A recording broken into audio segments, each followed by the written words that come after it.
Hello नमस्कार साथियों, मैं गौरव आपके अपने परिवार पाठशाला विद गौरव में आप सभी का स्वागत करता हूं।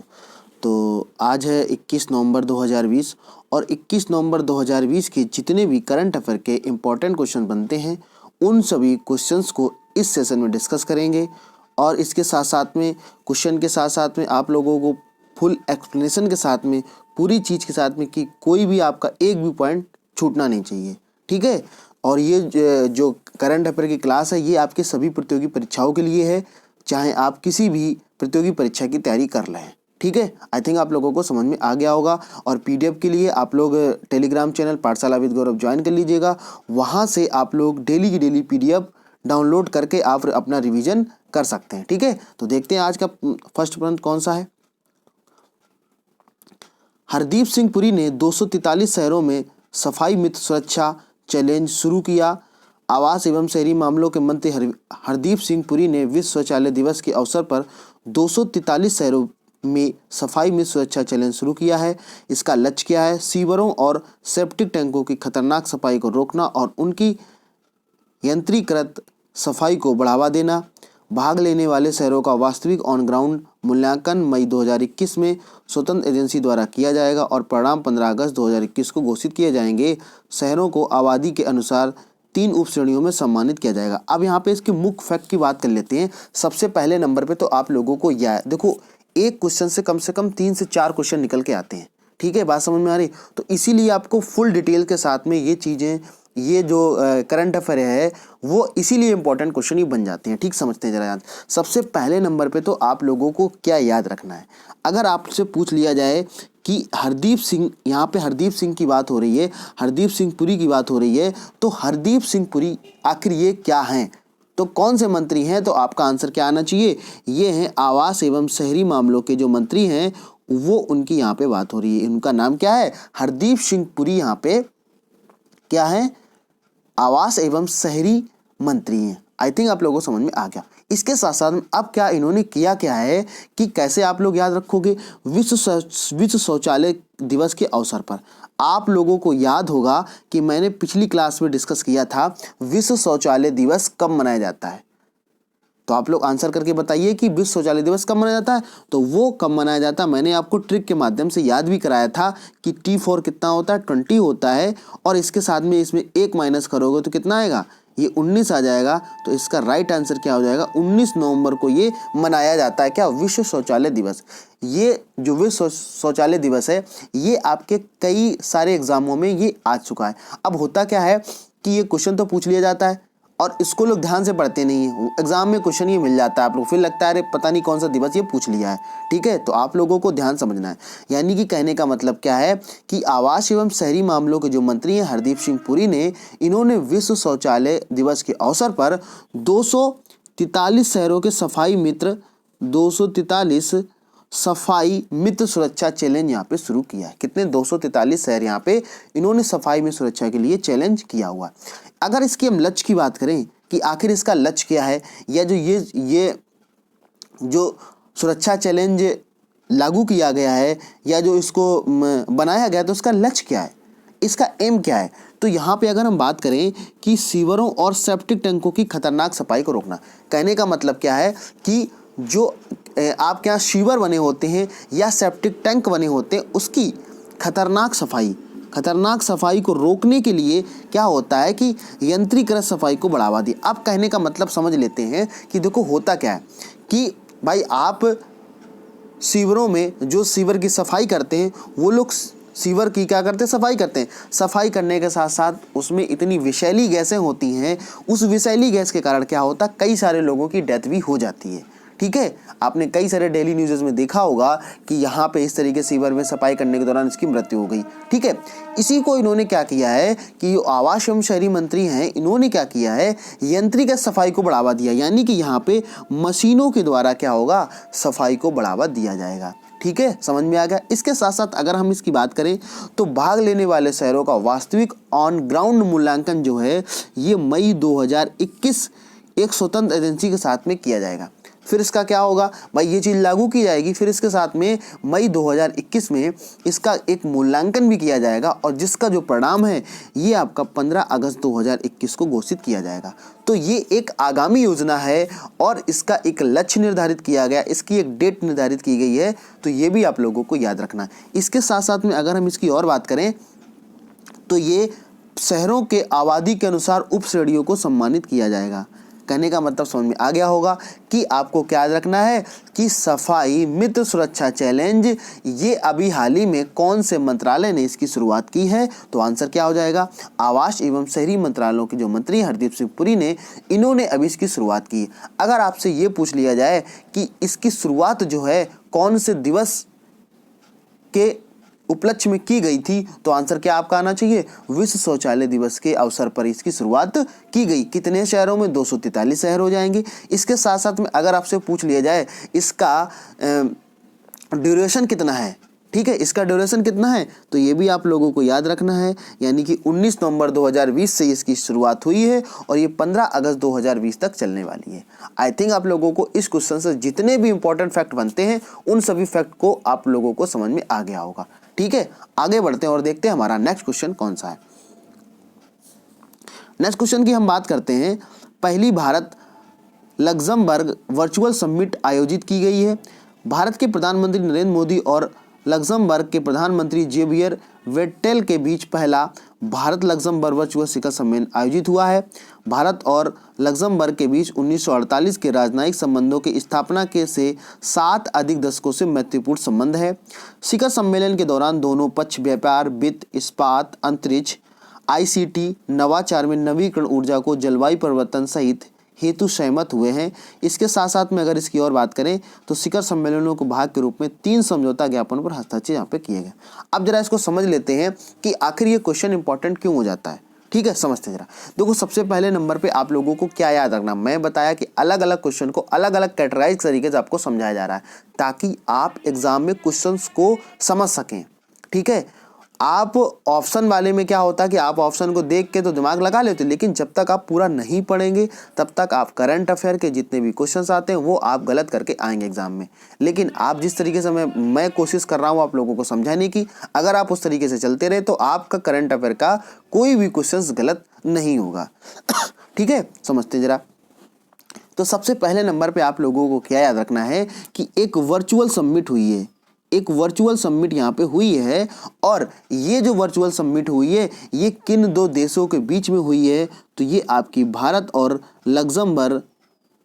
लग्जमबर्ग इसके बीच में हुई है। और ये जो समिट है यहीं से इंपॉर्टेंट बन जाता है कि ये आपकी पहली भारत लग्जमबर्ग वर्चुअल समिट है। आई थिंक आप लोगों को समझ में आ गया होगा। ठीक है, इसके साथ साथ में अगर हम इसकी बात करें तो आपको क्या पता है कि भारत के प्रधानमंत्री कौन है, नरेंद्र मोदी है, ये भी आप लोगों को पता होगा। और अगर आपसे पूछ लिया जाए लग्जमबर्ग के जो यानी कि प्रधानमंत्री हैं उनका नाम क्या है, जेवियर वेट्टेल है। ठीक है, इसके साथ साथ में क्या एक भारत लग्जम, अब देखो होगा क्या, जैसे अगर वो वर्चुअल समिट से क्वेश्चन नहीं पूछेगा तो वो किस तरीके से एग्जामिनर आपसे क्वेश्चन पुटअप कर लेगा, आपसे क्वेश्चन पूछ लेगा कि लग्जमबर्ग के प्रधानमंत्री कौन है। ठीक है, अब आपको जब ये क्वेश्चन जब क्वेश्चन को आप देखेंगे तो होगा क्या कि आपको ये लगेगा आप तो वो क्या नाम है, क्योंकि देखो जो करंट के क्वेश्चन होते हैं उसी से स्टैटिक के क्वेश्चन बना दिए जाते हैं। ठीक है, तो ये भी आप लोग इसको साथ में ध्यान रखिएगा। ठीक है, आई थिंक आप लोगों को समझ में आया। तो लग्जमबर्ग के प्रधानमंत्री कौन हो जाएंगे, जेवियर वेट्टेल यहाँ पे हो जाएंगे। ठीक, समझ में आ गया।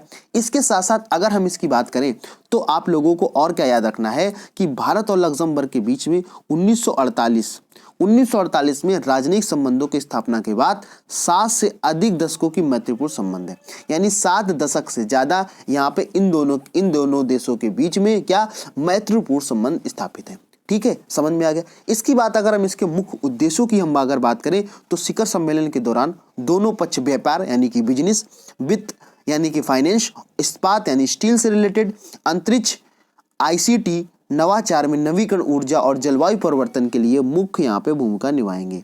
बात समझ में आएगी। कहने का तात्पर्य यहाँ पे यह है कि जो इसका उद्देश्य है, जो भी साथी UPPSC की तैयारी कर रहे हैं या BPSC की तैयारी कर रहे हैं उनके लिए बहुत ही ये सेशन है बहुत ही इंपॉर्टेंट होने वाला है। ठीक है, हाँ, क्यों आपको होता है क्या ना कि वन लाइनर जो है उसके साथ साथ में आपके इसी तरह से क्वेश्चन स्टैटिक जीके से भी पूछ लिए जाते हैं। ठीक है, तो आपसे इतना पूछ लिया जाएगा कि भारत और लग्जमबर्ग के बीच में कितने वर्षों का मैत्रीपूर्ण संबंध है, तो आंसर क्या हो जाएगा 7 से अधिक दशकों का यहाँ पे मैत्रीपूर्ण संबंध है। ठीक है, बात समझ में आ गई। इसके साथ साथ में अगर हम और बात करें शिखर सम्मेलन के भाग के रूप में यहाँ पे 3 समझौतों पे यहाँ पे और भी हस्ताक्षर किया गया। कितने? 3 समझौतों पे यहाँ पे हस्ताक्षर किए हुए हैं। ठीक है, आई थिंक आप लोगों को समझ में आ गई होगी कि इंडिया और लग्जमबर्ग के बीच में वर्चुअल समिट यहाँ पे हुई है। ठीक है, तो आपको क्या याद रखना है कि नरेंद्र मोदी हो जाएंगे और लग्जमबर्ग के कौन, जेवियर वेट्टेल यहाँ पे प्रधानमंत्री हो जाएंगे। ठीक है, आगे समझते हैं नेक्स्ट क्वेश्चन क्या है।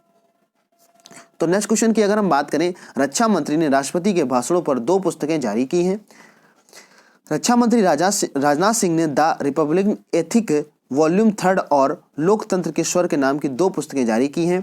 ये किताबें राष्ट्रपति रामनाथ कोविंद के 3 वर्ष के उनके राष्ट्रपति के रूप में भाषण के साथ साथ कोविड-19 से जुड़े चयनित भाषणों का संग्रह है।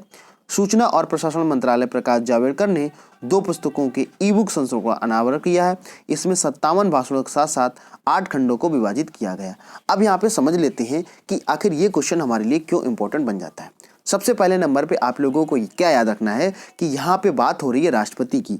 सबसे पहले नंबर पे यहाँ पे बात हो रही है किसकी, राष्ट्रपति की। तो आपको आई थिंक पता होगा कि भारत की अगर राष्ट्रपति की बात होती है तो भारत के राष्ट्रपति कौन है, रामनाथ कोविंद यहाँ पे भारत के राष्ट्रपति हैं। इसके साथ साथ में अगर हम बात करें यहाँ पे रक्षा मंत्री की, सबसे पहले नंबर में क्वेश्चन को पहले आप ये समझो कि क्वेश्चन कैसे पूछेगा। तो भारत के अगर रक्षा मंत्री की यहाँ पे बात हो रही है तो रक्षा मंत्री कौन हो जाएंगे, राजनाथ सिंह यहाँ पे रक्षा मंत्री हो जाएंगे। बात समझ में आ गई। इसके साथ साथ में अगर हम सूचना और प्रसारण मंत्री की बात करें तो ये कौन हो जाएंगे, प्रकाश जावड़ेकर यहाँ पे सूचना और प्रसारण मंत्रालय के यहाँ पे मंत्री हो जाएंगे। ठीक है, अब जरा इस क्वेश्चन में यहाँ पे जो ये जो फैक्ट है इसको समझ लेते हैं। तो यहाँ पे बात हो रही है कि जो भारत के रक्षा मंत्री यानी कि राजनाथ सिंह ने क्या किया है कि द रिपब्लिकन एथिक वॉल्यूम 3 और लोकतंत्र के स्वर, मतलब समझ में आया। कहने का तात्पर्य यहाँ पे क्या है कि राजनाथ सिंह ने द रिपब्लिकन एथिक वॉल्यूम 3 और लोकतंत्र के स्वर के नाम की 2 पुस्तकें यहाँ पे क्या की हैं, जारी की हैं। ठीक है, आई थिंक आप लोगों को समझ में आ गया होगा। अगर यहाँ पे आपसे पूछा जाए कि ये जो 2 पुस्तक यहाँ पे लॉन्च की गई हैं, ये 2 पुस्तक किसके ऊपर क्या है अवनीत की गई है, किसके ऊपर ये पुस्तक लिखी गई हैं, तो आप लोगों को आंसर क्या देना है कि जो भारत के जो राष्ट्रपति हैं इनका 3 वर्ष का कार्यकाल है वो पूरा हो चुका है। इसके साथ साथ में क्या है कि इन्हीं के साथ साथ में जो 3 वर्षों में इन्होंने भाषण दिए हैं और कोविड-19 से जुड़े चयनित भाषणों का यहाँ पे संग्रह किया गया है। ठीक है, आई थिंक आप लोगों को समझ में आ गया होगा। इसके साथ साथ अगर हम बात करें यहाँ पे कितने 2 पुस्तकों का ई-बुक संस्करण भी यहाँ पे अनावरण किया है। कहने का मतलब क्या है कि आप इसको नेट के द्वारा, गूगल के द्वारा या आप ई-बुक के द्वारा इसका संस्करण यहाँ पे किया गया। तो आप अगर ऑफलाइन पढ़ना चाहते हैं तो ऑफलाइन पढ़ सकते हैं, अगर ऑनलाइन लेना चाहते हैं तो ऑनलाइन इसको ले सकते हैं। और अगर हम इसकी बात करें 57 भाषणों के साथ 8 खंडों में यहाँ पे विभाजित किया गया। तो ये भी आप लोगों के लिए इंपॉर्टेंट फैक्ट बन जाता है। कैसे इंपॉर्टेंट फैक्ट बन जाता है, आप जरा एक बार इस जो भी क्वेश्चन है उसको एक बार फिर से रिविजन कर लेते हैं। ठीक है, बात समझ में आ गई। पहला क्वेश्चन आप लोगों से पूछा जाएगा कि अभी हाल ही में द रिपब्लिकन एथिक वॉल्यूम 3 और लोकतंत्र के स्वर का अभी कौन सी यहाँ पे क्या नाम है, किसने पुस्तक का विमोचन किया है, तो आंसर क्या हो जाएगा, राजनाथ सिंह यहाँ पे आंसर हो जाएगा। अगर आपसे पूछ लिया जाए ये जो 2 बुक्स हैं, ये बुक्स 2 लॉन्च की गई हैं, ये किस पर यहाँ पे लिखी गई हैं, तो आंसर क्या हो जाएगा, राष्ट्रपति रामनाथ कोविंद पे यहाँ पे लिखी गई हैं। अगर आपसे पूछ लिया जाए कि ये कितने इसमें और क्या खंड में बांटा गया है, तो 57 भाषण के साथ में 8 खंडों में इसको विभाजित किया गया है। और यहाँ पे आप लोगों को दिख रहा होगा लोकतंत्र के स्वर, ये आपके कौन है, राजनाथ सिंह हैं, और ये कौन है, प्रकाश जावड़ेकर जो सूचना और प्रसारण मंत्री यहाँ पे हैं। आई थिंक आप लोगों को पूरा क्वेश्चन समझ में आ गया होगा। ठीक है, आगे बढ़ते हैं और देखते हैं नेक्स्ट क्वेश्चन कौन सा है। नेक्स्ट क्वेश्चन है, आज मनाया जा रहा है विश्व बाल दिवस। अब देखो इस क्वेश्चन लाने का भी एक अलग कॉन्सेप्ट है। मैं जो क्वेश्चन को सिलेक्ट करता हूं वो कहीं ना कहीं एक अलग कॉन्सेप्ट पे बेस्ड क्वेश्चन होते हैं जो आपके एग्जाम वाइज में बहुत ही इंपॉर्टेंट हो जाते हैं। समझेंगे जरा कि हमारा इस क्वेश्चन से मतलब क्या है। विश्व भर में बच्चों के बीच जागरूकता और बच्चों को कल्याण में सुधार लाने हेतु 20 नवंबर को हर साल विश्व बाल दिवस मनाया जाता है। बच्चों द्वारा बच्चों के लिए विश्व बाल दिवस यूनिसेफ की वार्षिक कार्रवाई है। ये पहली बार 1954 में स्थापित किया गया था। 20 नवंबर 1959 को संयुक्त राज्य महासभा के बाल अधिकार की घोषणा की अपनाया। 1989 को इसी तारीख के संयुक्त राज्य महासभा में बाल अधिकारों को कन्वेंशन के रूप में अनवाया था, यानी अपनाया था। अब देखो यहाँ पे समझ लेते, यहाँ पे बात हो रही है विश्व बाल दिवस की। कहने का मतलब समझ आया, यानी कि विश्व बाल दिवस जो है ये आपका 20 नवंबर को मनाया जाता है। कब? 20 नवंबर को। अब आप लोग सोच रहे होंगे सर अभी तो आपने 3 से 4 दिन पहले एक बाल दिवस करवाया था, तो वो बाल दिवस केवल बाल दिवस था। आप लोगों को ध्यान समझना क्वेश्चन को, आपसे क्वेश्चन इसी तरीके से क्या करेगा, घुमा के क्वेश्चन एग्जाम में पूछेगा। तो क्या याद रखना, विश्व बाल दिवस की बात होगी तो कब होगा? 20 नवंबर होगा। और केवल बाल दिवस पूछ ले तो वो क्या होगा? 14 नवंबर होगा। आई थिंक आप लोगों को समझ में आ गया होगा। ठीक है, हाँ, इसके साथ साथ में ये यूनिसेफ की वार्षिक कार्रवाई के रूप में मनाया जाता है। ठीक है, आई थिंक आप लोग समझ में आ गया। अगर इसकी हम बात करें कि इसकी ये कब स्थापित किया गया था, तो 1954 में ये स्थापित किया गया था, ये भी आप लोगों को याद रखना है। और इसके साथ साथ में अगर हम बात करें 20 नवंबर 1959 को क्या हुआ था, संयुक्त महासभा के अधिकारों की घोषणा, यहाँ पे घोषणा के साथ साथ इस चीज़ को अपनाया गया था। यानी कि 1959 में इसकी स्थापना की बात करें तो कब? 1954 में हो गया था, लेकिन ये पूरी तरीके से अपनाया कब गया था? 20 नवंबर 1959 को इसको अपनाया गया था। बात समझ में आ गई। इसी तारीख को क्या हुआ था, यानी 20 नवंबर 1989 की अगर हम बात करें तो यहाँ पे क्या हुआ था, ये बाल अधिकारों के कन्वेंशन को अपनाया गया था। आई थिंक आप लोगों को पूरी बात समझ में आ गई होगी कि विश्व बाल दिवस है वो कब मनाया जाता है? 20 नवंबर को मनाया जाता है। और इसके साथ साथ में ये किसके द्वारा? यूनिसेफ की एक वार्षिक कार्रवाई है, यूनिसेफ है उसकी वार्षिक कार्रवाई है। और 20 नवंबर 1959 को ये संयुक्त राष्ट्र महासभा के बाल अधिकारों की घोषणा के रूप में अपनाया गया था। आई थिंक आप लोगों को पूरा क्वेश्चन समझ में आ गया होगा। तो केवल बाल दिवस की बात करेगा तो 14 नवंबर होगा, और विश्व बाल दिवस की अगर बात करेगा तो क्या हो जाएगा? 20 नवंबर हो जाएगा। ठीक है, आगे बढ़ते हैं और देखते हैं नेक्स्ट क्वेश्चन कौन सा है। नेक्स्ट क्वेश्चन है, पेटीएम एलपीजी की बुकिंग के लिए सबसे बड़ा प्लेटफॉर्म बन गया है। पेटीएम ने घोषणा की कि एलपीजी सिलेंडर को बुकिंग सेवा शुरू करने के लिए 1 वर्ष के भीतर उसने 5 मिलियन से अधिक बुकिंग दर्ज की हुई है। इसके साथ पेटीएम ने देश में एलपीजी सिलेंडर बुकिंग का सबसे बड़ा प्रवर्तक बन गया है। पेटीएम ने एचपी गैस के साथ साझेदारी करके 2019 में बुक आ सिलेंडर सुविधा शुरू की थी, जिसके बाद इंडियन है, ठीक है, भारत गैस के गठजोड़ के साथ घोषणा मई 2020 में की गई थी। अब यहाँ पे समझ लेते हैं कि आखिर इस क्वेश्चन लाने का मेरा मतलब क्या है। समझते जरा। सबसे पहले नंबर पे आप लोगों को क्या याद रखना है कि जो एलपीजी, यहाँ पे बात किसकी हो रही? एलपीजी की बात हो रही है। और आपको क्वेश्चन ऑफ द डे में, आज का क्वेश्चन ऑफ द डे, आप लोग क्या करिए कि डेली की डेली जो क्वेश्चन ऑफ द डे मैं आपसे पूछता हूं उसका आप लोग कमेंट बॉक्स में आंसर जरूर, जितने साथी देख रहे हैं या जितने साथी बाद में देखते हैं वो लोग कमेंट बॉक्स में जरूर इसका आंसर दिया करें। ठीक है, तो क्वेश्चन क्या है कि एलपीजी की यहाँ पे बात हो रही है, किसकी? एलपीजी की बात हो रही है। तो आपको करना क्या है कि एलपीजी का फुल फॉर्म आपको कमेंट बॉक्स में लिखना है। ठीक है, आई थिंक आप लोगों को समझ में आ गया होगा। अब जरा आगे समझ लेते हैं कि इस क्वेश्चन के फैक्ट क्या। सबसे पहले नंबर पे यहाँ पे बात हुई है कि एलपीजी की बुकिंग के लिए सबसे बड़ा प्लेटफॉर्म है वो कौन बन गया है? पेटीएम बन गया है। और ये पेटीएम क्यों बना है तो इसको भी समझ लेते हैं। इसके साथ साथ 1 वर्ष के भीतर, मतलब 1 वर्ष के अंतराल में क्या हुआ है, इसने 5 मिलियन से अधिक बुकिंग तो दर्ज किया है। कहने का मतलब क्या है, 5 मिलियन से अधिक लोगों ने पेटीएम से गैस को बुक किया है। समझ में आ गया? कितने? 5 मिलियन लोगों ने यहाँ पे बुकिंग को दर्ज कराया। इसके साथ साथ अगर हम बात करें तो पेटीएम देश का एलपीजी सिलेंडर का सबसे बड़ा प्रवर्तक बन गया है, मतलब सबसे ज़्यादा बुकिंग करने वाला एक प्लेटफॉर्म बन गया है। ठीक है, देखो होता क्या है, हर कोई आजकल डिजिटल से जुड़ गया है, तो उसके माध्यम से उसकी अब होता क्या है कि पेटीएम हर कोई चला रहा है। क्यों? देखो, आप जितने भी ट्रांजेक्शन कर रहे हो, जितने भी रिचार्ज कर रहे हो, या आप कुछ भी लेन देन कर रहे हो, ये सब आपका पेटीएम से हो जाता है।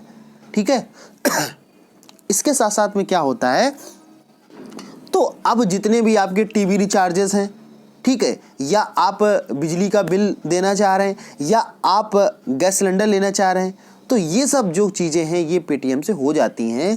तो इसीलिए क्या है कि हर आदमी पेटीएम चलाता है, तो वो सोचता है कि हमें उस चीज़ों को जाना ना पड़े, तो वो चीज़ों को यहीं से पे कर देता है। ठीक है, इसके साथ साथ में अगर हम यहाँ पे बात करें जो आप लोगों के लिए बहुत इंपॉर्टेंट है, यानी कि पेटीएम ने एचपी गैस के साथ में, कब एचपी गैस के साथ में क्या किया था, 2019 में बुक आ सिलेंडर सुविधा की शुरुआत की थी। किसकी? बुक आ सिलेंडर सुविधा की शुरुआत की थी। आई थिंक आप लोगों को समझ में आ गया। इसके साथ साथ में अगर हम बात करें कि ये गठजोड़ की जो घोषणा हुई थी ये मई 2020 में की गई थी। ठीक है, आई थिंक आप लोगों को समझ में आ गया इस क्वेश्चन के, यानी कितने पेटीएम से गैस बुकिंग की गई है, तो कितना 5 मिलियन से अधिक यहाँ पे बुकिंग दर्ज की गई है। ठीक है, आई थिंक आप लोगों को समझ में आ रहा होगा कि क्वेश्चन किस तरीके से आपसे पूछा जाता है। अब आगे समझ लेते हैं। आगे बढ़ने से पहले आप लोगों के लिए एक छोटी सी इंफॉर्मेशन ये है कि जो साथी रेलवे एनटीपीसी की तैयारी कर रहे हैं या आप किसी भी प्रतियोगी परीक्षा की तैयारी कर रहे हैं, तो इस चैनल के माध्यम से आप लोगों की डेली की डेली रीजनिंग की क्लासेस, मैथ की क्लासेस, जीएस की क्लासेस, ये आपके रेगुलर क्लासेस यहाँ पे चलाई जा रही हैं। तो आप लोगों को प्लेलिस्ट में जाना है और प्लेलिस्ट के माध्यम से आप लोगों को डेली की डेली जो क्लासेस चल रही हैं उसको भी आप लोगों को देख लेना है, जिससे कि अपनी तैयारी को आप मजबूत कर सकें। ठीक है, आगे बढ़ते हैं और देखते हैं नेक्स्ट क्वेश्चन कौन सा है। नेक्स्ट क्वेश्चन यहाँ पे बात हो रही है, डगलस स्टुअर्ट ने 2020 बुकर पुरस्कार जीत लिया है। न्यूयॉर्क स्थित स्कॉटिश लेखक डगलस स्टुअर्ट ने अपने पहले उपन्यास सुंगी वैन के लिए 2020 बुकर पुरस्कार जीता है। स्टुअर्ट ने $50,000 का नगद पुरस्कार जीता हुआ है। दुबई की भारतीय मूल की लेखिका अवनी दोषी को उनके पहले उपन्यास वर्णन शुगर के लिए अंतिम 6 लेखों में से शामिल किया गया था। पहली बार 1969 में सम्मानित किया गया बुकर पुरस्कार को अंग्रेजी में लिखे गए साहित्यिक कथा में साहित्य के प्रमुख पुरस्कार के रूप में पुरस्कारों में माना जाएगा। अब जरा इसकी मुख्य फैक्ट की बात समझ लेते हैं कि इसकी मुख्य फैक्ट क्या होगा, समझ लेते हैं। देखो यहाँ पे अगर बात हो रही है कि आपसे पूछा जाएगा कि 2020 का जो बुकर पुरस्कार है ये अभी हाल ही में किसने जीत लिया है, तो आंसर क्या हो जाएगा, डगलस स्टुअर्ट यहाँ पे आंसर हो जाएगा। 2020 का बुकर पुरस्कार अभी हाल ही में किसने जीता है, तो आंसर क्या हो जाएगा, डगलस स्टुअर्ट यहाँ पे आंसर हो जाएगा। इसके साथ साथ अगर हम यहाँ पे बात करें तो ये इनका क्या था, एक तरीके का उपन्यास लिखा गया था। उसी उपन्यास यानी कि ये क्या थे, स्कॉटलैंड के लेखक डगलस स्टुअर्ट ने अपने पहले उपन्यास, अपना इनको पहला उपन्यास कौन सा है, सुगी बैन। देखो यहाँ पे पुस्तक में दिख रहा होगा ये क्या है, सुगी बैन यहाँ पे है। सुगी बैन जो है ये इनका पहला उपन्यास था और पहले ही उपन्यास में इन्होंने 2020 का बुकर पुरस्कार यहाँ पे जीत लिया है। ठीक है, बात समझ में आ गई। ये इनको यहाँ पे राशि यहाँ दी गई है। इसके साथ साथ में अगर हम यहाँ पे बात करें तो दुबई भारतीय मूल की लेखिका अवनी दोषी को उनके पहले उपन्यास वर्णन शुगर के लिए अंतिम 6 लेखों में शामिल किया गया है। कितने, अंतिम 6 लेखकों में यहाँ पे शामिल किया गया। इसके साथ साथ अगर हम बात करें ये पहली बार 1969 में सम्मानित किया गया था। कब, 1969 में इसको सम्मानित किया गया था। और बुकर पुरस्कार को अंग्रेजी में लिखे गए साहित्यिक कथा साहित्य के लिए प्रमुख पुरस्कारों में से एक माना जाता है। समझ में आ गया। कहने का मतलब क्या है, अगर आपसे ये भी क्वेश्चन पूछ लिया जाता है कि बुकर पुरस्कार है ये कौन से फील्ड से संबंधित है, तो आप लोग क्या बताओगे, ये साहित्यिक कथा साहित्य से संबंधित है। ठीक है, आई थिंक आप लोगों को पूरी बात समझ में आ गई। 2020 का बुकर पुरस्कार कितने जीत लिया है, डगलस स्टुअर्ट ने जीत लिया है। ठीक है, आगे देखते हैं नेक्स्ट क्वेश्चन क्या है। नेक्स्ट क्वेश्चन है, तुंगभद्रा पुष्करम महोत्सव का उद्घाटन यहाँ पे किया गया है। तुंगभद्रा पुष्करम महोत्सव 20 नवंबर 2020 को आंध्र प्रदेश के कुर्नूल में तुंगभद्रा नदी के तट पर शुरू हुआ है। त्योहार 12 दिनों की अवधि के लिए मनाया जाता है। आंध्र प्रदेश के सीएम जगनमोहन रेड्डी ने पुष्करम को संकल बाग घाट पर शुरू किया। पिछले वर्षों की तरह इस वर्ष कोविड-19 की महामारी के कारण किसी भी पुष्करम पवित्र डुबकी की पर्यायवाची की अनुमति नहीं दी जाएगी। अब जरा यहाँ पे मुख्य फैक्ट को समझ लेते हैं। सबसे पहले नंबर पे आप लोगों को क्या याद रखना है, देखो समझो। यहाँ पे बात हो रही है पुष्करम महोत्सव की।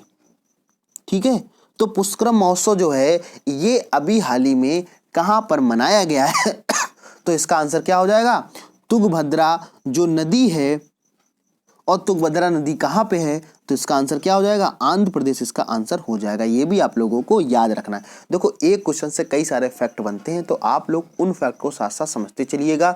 अगर आप लोग कॉपी पेन लिए बैठे हैं तो उसको जरूर आप साथ साथ में नोट डाउन करते चलें, जिससे कि आप लोगों की कोई कहीं से भी क्वेश्चन पूछे तो वो क्वेश्चन आपका गलत ना हो। ठीक है, तो कहने का तात्पर्य यहाँ पे क्या होगा कि पुष्करम महोत्सव का उद्घाटन अभी हाल ही में कहाँ पे किया गया है, तो आंसर क्या हो जाएगा, तुंगभद्रा नदी के तुंगभद्रा नदी के तट पर आंध्र प्रदेश में इसकी शुरुआत की गई है। और ये महोत्सव है, ये कितने 12 दिनों की अवधि के लिए इसको मनाया जाता है, कितने 12 दिनों के लिए इसको मनाया जाता है। इसके साथ साथ में अगर हम बात करें यहाँ पे किसकी, यहाँ पे बात हो रही है आंध्र प्रदेश की, तो आंध्र प्रदेश के सीएम की अगर बात करें तो कौन है, जगन मोहन रेड्डी यहाँ पे क्या है, आंध्र प्रदेश के सीएम है। आई थिंक आप लोगों को समझ में आ गया होगा। इसके साथ साथ अगर हम इसके और फैक्ट की बात करें, पिछले वर्षों की तरह इस वर्ष भी कोविड-19 महामारी के कारण किसी भी पुष्करम का यहाँ पे मतलब थोड़ा समझ लेते हैं कि पुष्करम का मतलब क्या है, पवित्र डुबकी का पर्यायवाची, मतलब पवित्र डुबकी की पर्यायवाची अनुमति नहीं दी जाएगी। कहने का तात्पर्य क्या है ये नदी के तट पे क्या होगा कि इसको मनाया जाता है और यहाँ पे लोग स्नान करते हैं। स्नान करने के साथ साथ क्या होता है, यहाँ पे लोग डुबकी लगाते हैं। जैसे कि आप लोगों को पता होगा कि अभी क्या नाम 14 जनवरी को मकर संक्रांति उत्तर भारत में मनाई जाती है और उसमें क्या होता है कि लोग जाते हैं कहाँ, गंगा जी पे, और वहाँ स्नान करते हैं। ठीक है, बात समझ। उसी तरीके से क्या है, ये आपका पुष्करम महोत्सव है जो 12 दिनों की अवधि के लिए यहाँ पे मनाया जाता है। और ये कहाँ मनाया जाता है, तो तुंगभद्रा नदी आंध्र प्रदेश में ये मनाया जाता है। आई थिंक आप लोगों को पूरा क्वेश्चन समझ में आ गया होगा। ठीक है, तो यहाँ पे क्या हुआ, कोविड-19 के कारण यहाँ पे किसी भी पर्सन को यहाँ पे डुबकी लगाने सभी को क्या कर दिया गया है, मना कर दिया गया। वो क्यों मना किया गया, कोविड-19 के कारण। ठीक है, आई थिंक आप लोगों को पूरी चीज यहाँ पे समझ में आ गई होगी कि आप लोगों को यहाँ पे कैसे समझना। आगे समझते हैं नेक्स्ट क्वेश्चन क्या है। अब देखो यहाँ पे नेक्स्ट क्वेश्चन समझ लेते हैं। हर्षवर्धन ने 33वें स्टाफ टीबी पार्टनरशिप बोर्ड को संबोधित यहाँ पे किया है, तो इसको भी जरा समझ लेते हैं। केंद्रीय स्वास्थ्य मंत्री हर्षवर्धन ने वीडियो कॉन्फ्रेंसिंग के माध्यम से नई दिल्ली में 33वें स्टाफ टीबी पार्टनरशिप बोर्ड की बैठक को संबोधित किया है। बैठक में रणनीतिक वकालत, विचार नेतृत्व, विघटनकारी सामाजिक उद्यमिता, शक्तिशाली सामाजिक और राजनीतिक प्रतिबद्धता के साथ साथ टीबी के उन्मूलन हेतु जन आंदोलन बनाने की आवश्यकता पर जोर दिया गया है। भारत 2025 तक टीबी से संबंधित सतत विकास प्राप्त करने हेतु टीबी हारेगा और देश जीतेगा अभियान चला रहा है। अब जरा इसको समझ लेते हैं कि आखिर ये क्वेश्चन लाने का मतलब क्या है। देखो मैंने आपको पहले कई बार मैं डेली बताता हूँ कि मैं जो क्वेश्चन सेलेक्ट करता हूँ वो कहीं ना कहीं आपके एग्जाम से रिलेटेड ही होते हैं। वो एग्जाम में उसकी जो पूछने की प्रायोरिटी है वो बहुत ज़्यादा बढ़ जाती है। समझेंगे जरा। तो यहाँ पे बात हो रही है कि 33वें स्टाफ टीबी पार्टनरशिप बोर्ड को यहाँ पे संबोधित किया है। आई थिंक आप लोगों को समझ में आ रहा होगा कि 33वें स्टाफ टीबी पार्टनरशिप बोर्ड को यहाँ अभी हाल ही में संबोधित किया है। तो वो किसने संबोधित किया है, तो आंसर क्या हो जाएगा, हर्षवर्धन इसका बिल्कुल सही आंसर हो जाएगा। हर्षवर्धन इसका सही आंसर हो जाएगा। ठीक है, बात समझ में आ गया। अगर यहाँ पे बात करते हैं कि हर्षवर्धन कौन है, तो आपको पता होगा केंद्रीय स्वास्थ्य मंत्री कौन है। केंद्रीय स्वास्थ्य मंत्री कौन है, हर्षवर्धन सिंह। इन्होंने अभी हाल ही में 33वें स्टाफ टीबी पार्टनरशिप बोर्ड के यहाँ पे संबोधित किया है। अब देखो यहाँ पे समझ लेते हैं कि इसका मतलब क्या है या इस पे किस चीज़ पे यहाँ पे बैठक में यहाँ पे बात की गई है। तो सबसे पहले नंबर पे बैठक में क्या है, बात की गई है कि शक्तिशाली सामाजिक और राजनीतिक प्रतिबद्धता के साथ टीबी के उन्मूलन हेतु जन आंदोलन को बढ़ाने के लिए आवश्यकता पर जोर यहाँ पे दिया गया है। अगर यहीं पे बात करें तो यहाँ पे भारत जो है 2025 तक टीबी से संबंधित सतत विकास के लक्ष्य को पूरा करने के लिए यहाँ पे क्या है, टीबी हारेगा और देश जीतेगा अभियान चला रहा है। बात समझ में आ गई। अब देखो इस ऐसे क्वेश्चन से अभी कैसे पूछा जाएगा, अभी हाल ही में स्टाफ टीबी पार्टनरशिप की जो संबोधित किया गया था वो कौन से नंबर का संबोधित किया है, तो आंसर क्या हो जाएगा, 33वें यहाँ पे इसको संबोधित किया गया।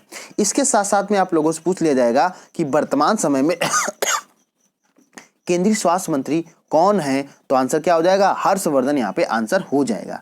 ठीक है, इसके साथ साथ में अगर हम बात करें तो 2025 तक टीबी से संबंधित यहाँ पे विकास के लक्ष्य को प्रोग्रेस किया गया है और इसकी एक अभियान चलाया जा रहा है। तो ये अभियान भी आप लोगों को याद रखना है। उस अभियान का नाम क्या है, टीबी हारेगा देश जीतेगा अभियान चला रहा है।